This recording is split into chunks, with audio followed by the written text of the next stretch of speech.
Welcome back, everyone, to Drunk Bible Study Bonus Edition. Wow, that was a doozy. We have a lot of stuff coming at you today. I'm going to do a quick overview of the beginning parts of Ezekiel 16.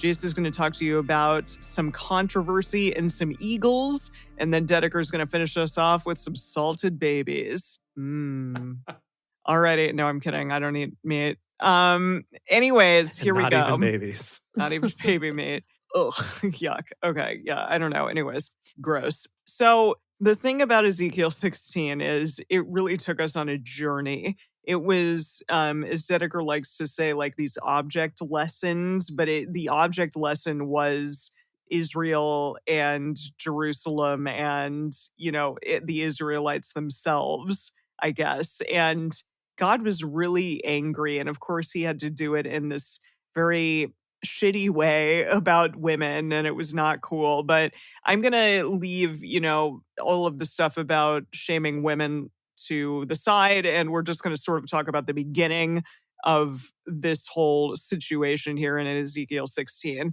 First of all, fun fact, this is from enduringword.com, which is where I got all of this. This is the longest chapter in Ezekiel. Oh, Wow. So that's kind of fun. Congratulations. we made it. Yeah. We did it. We Indeed. crested the hill. Yes, so 60 verses or 63, I think it was. That's as many as we're going to get in this book.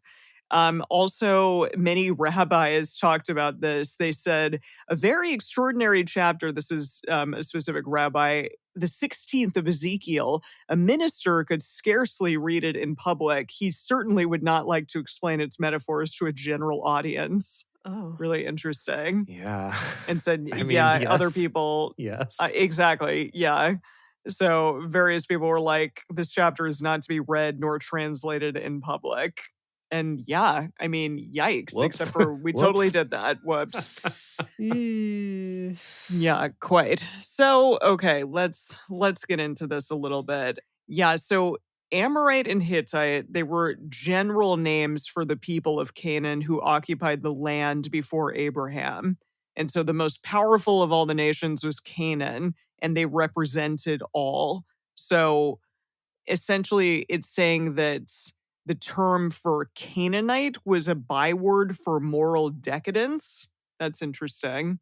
Okay, so that was the association. Okay. Yes. And also your mother a Hittite. So it says that sometimes the ill nature of a father is corrected in the child by the sweetness of the mother. But you Jews were not so happy. Your mother was as bad every whit as your father.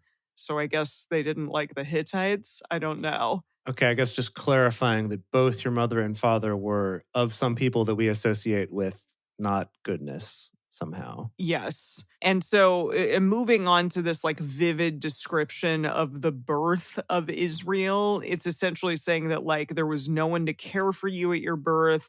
Israel was hated from birth. And basically, if not for the covenant of God, you would have totally perished. You would have just gone by the wayside. Right. So it does say here, cutting the cord, washing, rubbing down with salt, which we'll get more into later, and clothing the newborn were all customary legal acts of legitimation. That's really interesting. And so in the neglect and abandonment of the infant in the open field, the parent legally relinquishes all rights and responsibilities for the child. What an option to take. I know, right?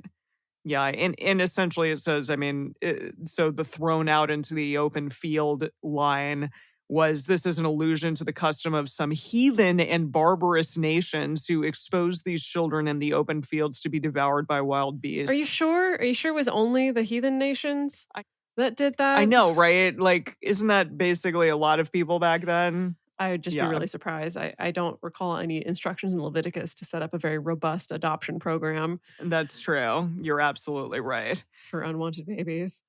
Yeah. Yeah. Yeah. Gosh. So, okay, let's see. Yeah, it says that Israel was not amazing or holy. They were weak, poor, struggling, and near death, but God passed by and took notice.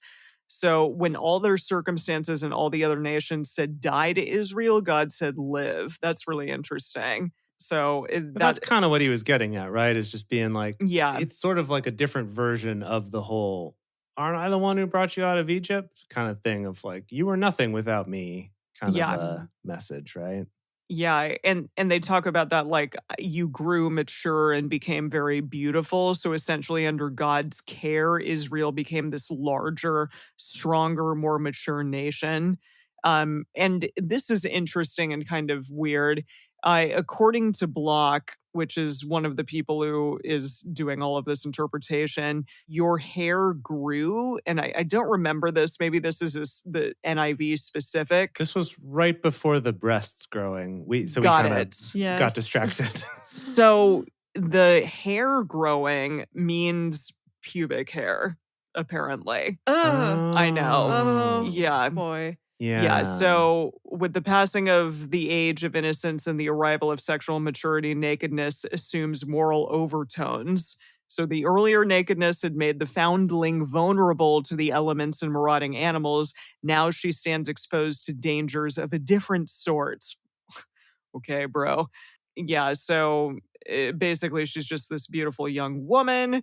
And then essentially, you're in love and you're covering your nakedness and you swore an oath and you entered into this covenant, all of those things, and you became mine. So it is so weird. It is interesting. Like, I can't imagine this, like, guy finding a young baby and like raising it or whatever. And then all of a sudden, like deciding, okay, I'm going to marry it. It's really kind of just Oh, very It is pretty strange.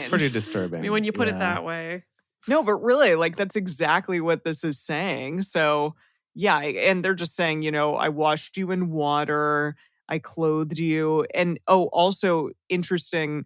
Some translations say badger skin. Oh, instead of a seal skin? Oh, instead of sealskin. Huh. Yeah, well, they say he clothed them in fine clothes and sandals of badger skin. Like, what? What is that? Oh, That's okay. sandals. And then the cover you with silk. So the word for silk in verse 10 is a Hebrew word which does not occur elsewhere. And it means the clothing was very costly, which makes sense. Yeah. Wow. Okay. And Yeah. So so, the point comes across, I guess, of silk being a really expensive, fancy yes. fabric. Yeah. And so some places it's badger skin, some places it's seal skin or porpoise skin or leather. But yeah, Dedeker, I think you said this in the episode. The likeliest candidate is the dugong, a Really? seal-like animal of the order of Siremia. So Siremia? like a little manatee. Yeah, so its skin is used by the Bedouin for making sandals. So they also said that it had to be suitable for shoes and then large enough for one of these big pelts to cover the ark. They talk about that in here and exactly what you Oh, they make the connection. Okay, that's good. Yes. Yeah. Exactly what you were talking about. So, Huh. basically, yeah, it's setting everyone up, for saying that Israel became this, like, really amazing thing and then eventually becomes this harlot, which, you know what? You can read more in the endearingword.com if you want to. I'm not gonna continue on from there, but there were a couple interesting tidbits in there that I didn't, make those connections before. But here they are from Hmm. people who do this for a living. Amazing. Yeah, so that's actually a decent segue into some of Okay. the stuff that I found looking up the book of Ezekiel and some of the stuff specifically in chapter 16. Basically, part of what I found is that this is by many people considered to be the worst book of the Bible for women Oh, geez. Oh, in terms of like the great. most misogynistic, Great. the Yikes. worst, because essentially kind of spelling out that it's not only the slut shaming that we're used to, that old friend, but on top of that, it's also kind of this added shaming for being even empowered at all or sort of trying to be empowered about Mm, your sexuality. Mm. yeah. And one point that was brought up that I couldn't really find a lot of verification of this, but was essentially saying, and maybe this is why Ezekiel, the misogynist, might have gotten so upset about this, is that supposedly women in Babylon compared to women in Jerusalem had more autonomy, more power. than Mhm. Jerusalem women did. We can't have that. Still not as much as men, Hmm. but more. And so maybe that's part of what was motivating this, like, I'm very threatened by women having any autonomy. So I'm going to really rail against this and really lean super hard into like every single metaphor I can think of Huh. that puts women down, being babies, being virgins, being whores, like Yeah. literally everything I can come up with. I'm going to put it all in one chapter and do that. So from some of the accounts I was reading, it's basically like Ezekiel is the worst in terms of Jeez. language about women and treatment of women and Well, stuff dang like it, that. in the Ezekiel, we were writings. having a fun time with you up until this point. Yeah. But if our bar for Ezekiel is being interesting, I Oh, think it still yes, succeeds. through the roof. But Sure. not good. Through the Yeah, roof. not good. Yeah. So something actually that came up in this is that there was some controversy about the book of Ezekiel even getting included in the Bible at all. Oh, I mean, that And we're makes talking, sense considering like all of the stuff that we just how went through. absolutely wild it is. Also, Yeah. yeah. Well, It's so trippy. back in 2nd century CE or AD, however you want to call it, which is the time of the Mishnah, is like when a lot of those rabbinical writings and stuff were happening. This is when this debate was raging about, does Ezekiel get to be included or not? Mm. And there was one particular rabbi who kind of set about like, I'm going to make it so that I can somehow reconcile the shit that's in Ezekiel with everything else so that we can keep him. Okay. boy, oh boy. And supposedly some people say that without his efforts, the book of Ezekiel would have never made it, Huh. essentially. Huh. Okay, so we have this guy Wow. to thank. All right. But here's what's funny, though. They were not troubled by this misogyny.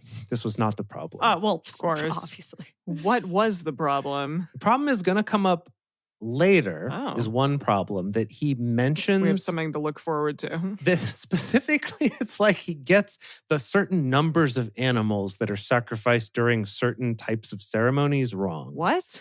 And they were trying to reconcile. Of that, like, course. maybe he didn't know what he was talking about. Of course. So that's one possibility. And then the other one is that specifically the opening chapters, the one that's the vision of God and the cherubim and the wheels and all of that stuff, essentially was something that the rabbis at the time deemed as important, but they were too dangerous for normal, untrained people to read. And so okay. they sort of deemed that this should Mm. only be studied by the learned.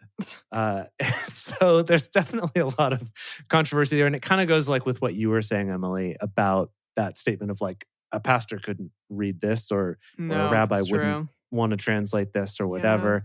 It sounds like in general, the history of Ezekiel has been at one point was stated by rabbis, I guess I couldn't really find a good source on this, but basically that this book should not be read by anyone under the age of 30 30? or What? by any women. Or by women? Or by any women. Joke. No women should read it, Okay. and no men under 30 should read it, was decreed at some point, supposedly. I haven't found a source. Wow, But what gatekeeping, what credentials. Seriously. Women Yeah. should read it. They should know like where this freaking patriarchy comes from. Yeah. I mean, this is not the only source of the patriarchy, but I know it's not, but it's a big one. Yeah. It's something. But goodness anyway, gracious. controversial book for Wow. sure. Yeah. Goodness. Well, let's end with a palate cleanser of some nice salted caramel babies. Delicious. This is a little dessert Ew. here.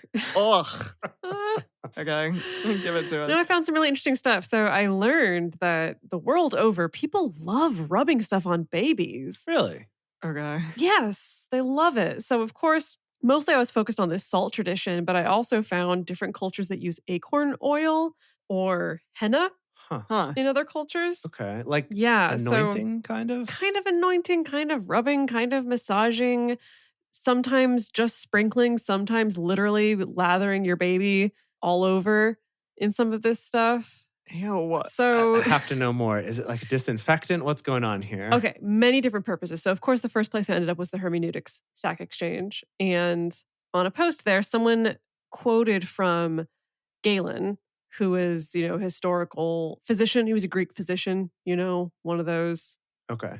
guys that kind of helped. Right. Like leeches and astrology and stuff. Yeah, I guess setting Okay. up modern medicine or Okay. something like that. Okay. So this is a quote from one of his books. So, quote, "The newborn infant, then free from defect in his entire constitution, should first be powdered moderately with salt and wrapped in swaddling clothes, in order that his skin may be made thicker and firmer than the Ew. parts within."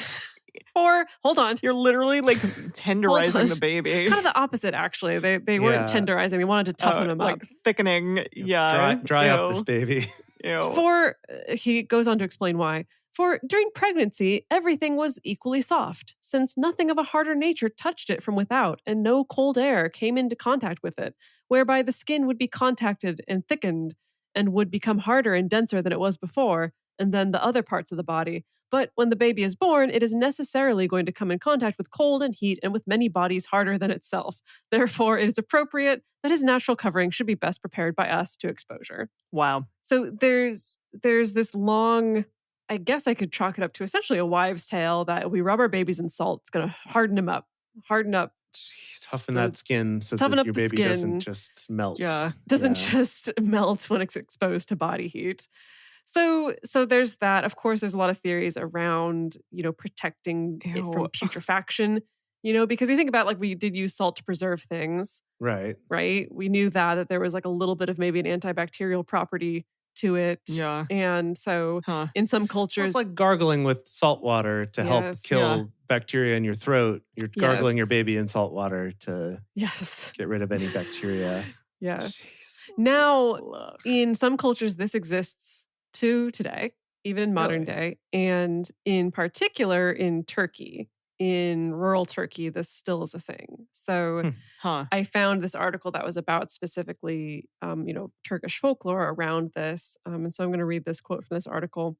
Immediately after birth, the baby is salted to prevent a bad smell, to prevent sweating and rashes, What? to ensure a nice, smooth, puffy body, and to ward off arrogance. Arrogance? Specifically. Okay, I like that last one at the end there. Yes. Like, come on, baby. Don't get too full of yourself. Don't get to, Yeah. yeah, you're puffy now. Don't get nuts. Wow. Salt is also believed to protect newborns from the evil eye, big thing in Turkish culture. Mhm. Although there are cultural differences, salting may be performed on the 3rd, 4th, 7th, 20th, and 40th days after birth. It may be performed by washing the newborn baby's body with fine salt alone or salty water. Honey and sugar may also be added to salt to be applied in certain parts of the body. There was also, somewhere I also found somebody's recipe for salting babies that basically involved like honey and hyssop and lavender and thyme and like just like a nice marinade to put on your baby and then wash it off You're afterwards. putting your marinade in the fridge for 20 minutes and like marinating it. Yeah. Now, in this same article, I found someone's personal account, someone who they themselves were salted as a newborn, and of course didn't know Personal this. account. Well, they didn't know this until they were a little bit older, and they Okay. overheard their mom Okay. talking about it. Mhm. And so they asked their mom, and then this is what their mom said. And this is like Turkish Anatolia. That their mom said, yeah, after the fall of your umbilical cord, your grandmother sent a message to a leading family member for your salting. We said prayers to the rock salt that we had prepared previously. Oh. Then we thoroughly scrubbed your whole body, especially your neck, armpit, perineum, Ew. and palms Oh. with salt so that Ugh. you would develop, grow up fast. You would not smell bad or sweat when your baby or smell wore off. Your breath and body would not smell bad, and your wounds would heal quickly. Wow. People need to sweat. Your body remained salty until I breastfed you and you fell asleep. And after you woke up, we washed you again with pure and clean water. So, yeah, it seems like in the Turkish tradition, it's a lot about preventing you from having a smelly, sweaty kid in general. Strange. Now, did the writer of this article say that they're like miraculously not sweaty ever? Or they smell great all the time? Well, no, it's Did funny they- because this person sharing their personal story is they didn't know about them being salted as a baby until they heard their mom bragging to her friends about how her kid never sweats because as soon as he was born, we salted Wow. the baby. Wow. I see. I feel like I got to go complain to my parents now about like, how come I wasn't salted? Yeah. No, I found another blog that dives into this, who cites basically like a medical text written in 100 AD by Soranus of Ephesus, who was a Greek obstetrician. And he said he recommends sprinkling babies with salt, specifically to cut through any placental remains and any birth residue that's on the infant's skin. And he believed that salt mixed with honey olive oil, barley juice, fenugreek, or mallow should be massaged into the baby's skin and then washed away with warm water. Like an exfoliating wash. Again, nice marinade. Now, here's the thing. Salting your baby's actually not that good for it. Yeah, in reality. Oh, no. No shit. Okay. um, Don't do this at home. Unfortunately. Yeah. They're very small, tender Yeah, creatures, especially when they come right out. So this was enough of a problem in Jordan specifically. So a lot of babies were admitted to Jordan Hospital with symptoms of what's known as hypernatremia, which is just like too much salt in the system. And Hmm. 4 doctors that were in the neonatal ICU published a report titled Salting Newborns, Pickling Them or Killing Them, a practice that should be stopped. Whoa. Wow. Yikes. Yeah, so they're like, this is not good. And so they interviewed a bunch of mothers. I'm going to just read this quote. In the course of interviewing 112 mothers, the doctors learned the following facts. 48 mothers had been salted themselves as newborns. 37 mothers had salted their other babies at least once. 56 mothers thought it was advantageous to salt babies. 18 mothers knew there were dangers to salting babies. 5 mothers knew there were some harmful consequences but salted their babies anyway, and 6 mothers salted their babies just because it was traditional to do so. A significant number of mothers continued the practice because it was passed on from their mothers and grandmothers. But in the report, they did go on to say that these mothers that they interviewed, there was no agreement on how do we salt the baby. Right. Like, what's the methodology? How much do we apply? How long do we leave it on? Do we wash it off? Do we swallow it with the salt still on its skin? How many days? What do we do if the baby starts to look sick? And unfortunately, there were some cases of babies getting really, really, really badly sick from being salted. Wow. So, gosh. But then in this article that I read that was interviewing like the Anatolian, tradition that, most of the village elders and like people who still practice this obviously never noticed any kind of health issues or never witnessed any side effects. Maybe they just had better techniques and mixtures. So it could be a better technique. It could be, we salted you and then immediately washed you off instead of keeping it on you or things like that. So, right. Yeah. Wow. So I'm willing to bet, if it was a tradition that was handed down and was common at this time, clearly if it was actually making making babies really sick right away, it wouldn't continue. So it must have been safe enough right. that people did it. Yeah. But then also, to be fair, you probably have a very high infant mortality rate at this time. That's true. And so not necessarily the salt. And also, if you're thinking a time where you don't have antibacterial soap, it's and true. Stuff like and that. Salt's it's like, maybe the best you got. Yeah, exactly. Salt might actually do more good than harm if that's the case, right? Yes. If you don't have other ways of fighting infection. Yes. Wow. Huh. Wow. Anyway, these doctors say don't salt your baby anymore. Yeah, Okay. you heard it here first. Please do not salt your baby. I feel like we need a little bum bum bum bum. Yeah, the more you know. more you for know. This episode. Exactly. As delicious as it might be, Don't do don't it. do it. Yeah. Don't do it. Yeah. Wow. Well, we learned a lot on this episode. That was quite fascinating. This was definitely one of our longer bonus episodes, but we hope that y'all learned something too. And we will see you next week for more Drunk Bible Study and more Ezekiel.